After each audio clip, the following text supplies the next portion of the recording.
So what we're doing right now is showing you how to build an early blockade with the Terrans. When do you want to use this? You want to use this at the start of the game because it's excellent against early rushes from your opponents, and you never know if they're going to bring that.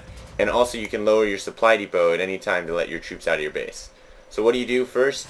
Usually start with your supply depot, whatever your build order is. Then after your supply depot, you're going to build a barracks. And so the barracks is going to come in. See, the second SCV is coming over. The first SCV is probably going to scout, and he's going to drop a barracks. So your barracks is the second part of this. Now, there's going to be a gap in between your supply depot and your barracks. On a ramp like this that's going from north to south, you can usually build a tech lab as an add-on to the barracks to seal that off. You can also build a supply depot, but if you do that, you're not going to be able to build a tech lab there to seal it off unless you lift off your barracks and re-land it. So this is also good versus any kind of early rush strategy.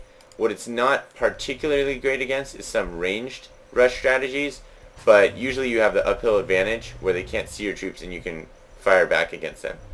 So after the barracks is completed building, your Terran player is most likely going to build a singular marine, maybe a second marine out of it, so that you have some defense behind the blockade before you blockade it off. Because if you have a blockade but you have nothing shooting at your opponent, there's no reason to have it because they're just going to plow through that without getting killed.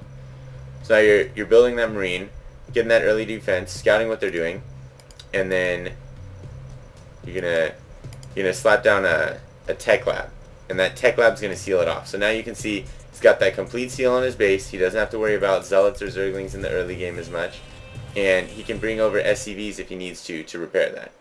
And this is how you wall off a Terran base.